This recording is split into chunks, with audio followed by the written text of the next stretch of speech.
নমস্কার, আমি সুমিতা শাস্ত্রী। আজকে আবার এসেছি একটা বিশেষ বিষয় নিয়ে আলোচনা করতে। সেটা হচ্ছে যে আপনাদের রং, যে কারা কী রং পছন্দ করেন, সেই রঙের বিষয়ে আজকে আমি আপনাদের সঙ্গে আলোচনা করব।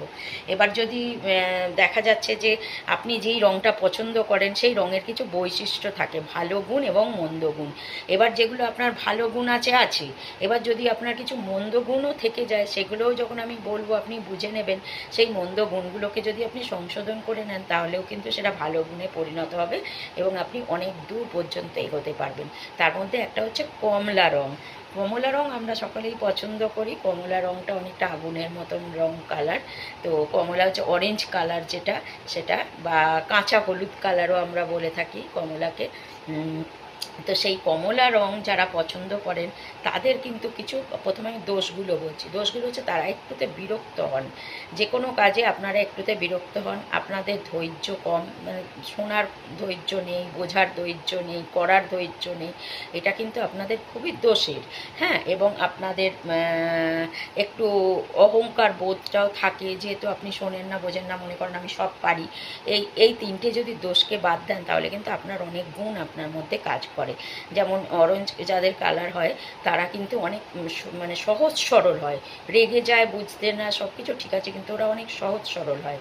সহজ সরল বলতে কি, আপনাদের যে কেউ অনায়াসে ঠকিয়ে দিতে পারবে, আপনাদের যে কেউ অনায়াসে অনেক কিছু বুঝিয়ে আপনার কাছ থেকে একটা কিছু আদায় করে নিতে পারবে ভুল বুঝিয়ে।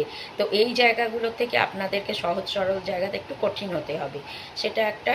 আর দ্বিতীয়ত হচ্ছে যে আপনাদের যারা কমলা রং পছন্দ করেন, তাদের কিন্তু একটু ধৈর্যশীল হতে হবে।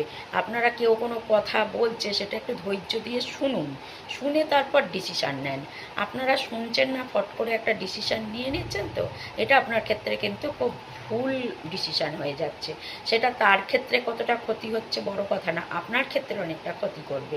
তাই আপনি প্রত্যেকের কথাটা শুনে বুঝে তারপর একটা ডিসিশান নেন। এর জন্য আপনাকে একটু ধৈর্য রাখতে হবে।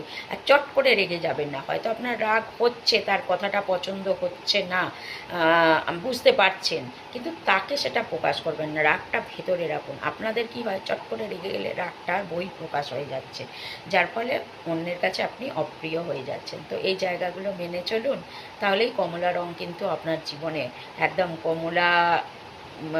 কমল নিয়ে চলে আসবে, পদ্ম নিয়ে আসবে। তো ভালো থাকুন, সুস্থ থাকুন।